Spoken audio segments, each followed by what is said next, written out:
جی مصطفی. شکریہ mister chairman. میرا خیال ہے کہ یہاں دو چیزیں ہیں.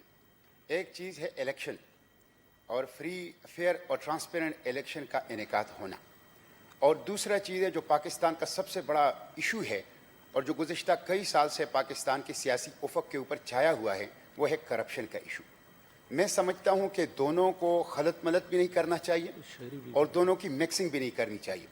آرٹیکل 220 کانسٹیٹیوشن کے تحت یہ الیکشن کمیشن کی ذمہ داری ہے کہ وہ صوبائی اور وفاقی نگراں حکومتوں کے ساتھ ایک فیئر, فری اور ٹرانسپیرنٹ الیکشن کا انعقاد کرے. اور مسٹر چیئرمین, میں یہاں پہ جو لیڈر آف دا ہاؤس ہیں ان کی اس بات سے اتفاق کرتا ہوں کہ ایسے اشارے مل رہے ہیں, ایسے شواہد مل رہے ہیں, ایسی علامات سامنے آ رہی ہے, ایسی خبریں سامنے آ رہی ہے, ایسے واقعات سامنے آ رہے ہیں کہ پس پردہ نیشنل اور انٹرنیشنل قوتیں اس الیکشن کو فری, فیئر اور ٹرانسپیرنٹ نہیں ہونے دے رہی. اور اگر یہ الیکشن صاف نہیں ہوئے, شفاف اور غیر جانبدار نہیں ہوئے, تو اس کا صرف پاکستان کی سیاست کے اوپر خراب اثرات نہیں ہوں گے.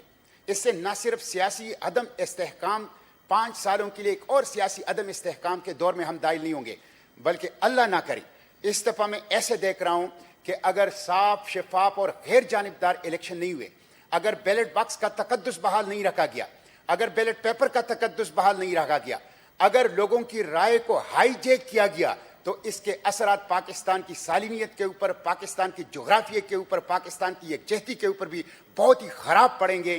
اس لیے ہاؤس آف دا فیڈریشن, اس ہاؤس کی یہ ذمہ داری ہے, آپ کی یہ ذمہ داری ہے, ہم سب کی یہ ذمہ داری ہے کہ اس چیز کو انشور کریں کہ کسی بھی ادارے کو اس بات کی اجازت نہ دیں, کسی بھی طاقت کو اس بات کی اجازت نہ دیں کہ وہ کسی بھی طریقے سے پس پردہ رہ کر, سامنے آ کر وہ اس الیکشن کو, اس بیلٹ باکس کو, اس بیلٹ پیپر کو اور اس عوامی رائے کو ہائی جیک کرنے کی کوشش کرے. ایک ایشو یہ ہے, اس کے اوپر میرے خیال میں اکراس دا بورڈ پوری ہاؤس کی کانسنسس ہے اور ہمیں اس کی طرف جانی چاہیے. دوسری چیز کرپشن کا ہے. سچی بات یہ ہے کہ آج پاکستان میں یہ سب سے بڑا ایشو ہے, پاکستان کی سیاست کے اندر یہ سب سے بڑا ایشو ہے, اور اس ایشو کی وجہ سے پاکستان کے سیاستدان بدنام ہو رہے ہیں. اس ایشو کی وجہ سے سیاست کا وقار ختم ہو رہا ہے, سیاست کی ساکھ ختم ہوتی جا رہی ہے. اس لیے فری, فیئر اور ٹرانسپیرنٹ الیکشن ایک ایشو کو رکھا جائے. دوسری طرف جو کرپشن کے کیسز ہیں, خواہ پاناما کے 436 افراد کسی صورت پہ بھی وہ معافی کے قابل نہیں ہیں, خواہ نیب کے میگا کرپشن سکینڈل کے کیسز ہیں, کسی صورت میں معاف کرنے کے قابل نہیں ہیں, خواہ وہ بینکوں سے قرضے لے کر اس کو معاف کرنے والوں کی فہرستیں کسی صورت میں معاف کرنے کے قابل نہیں ہیں. اسی کرپشن کی وجہ سے پاکستان کا پی ایس ڈی پی 800 ارب روپے ہیں, اور صرف جو پی آئی اے کا اور 128 اسٹیٹ ان انٹرپرائزز ہیں اس کا خسارہ 1000 ارب روپے ہیں. نیب کے مطابق پاکستان میں کرپشن وہ اعداد و شمار کے احاطے سے باہر نکل چکی ہے. اس لیے کرپشن کے اوپر کوئی کمپرومائز نہیں ہونی چاہیے.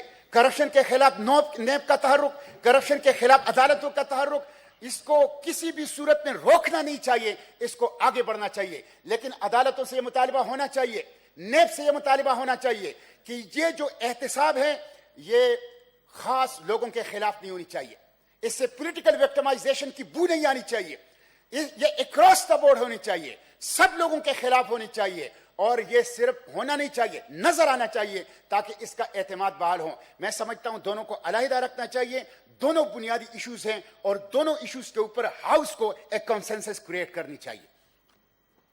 Thank you.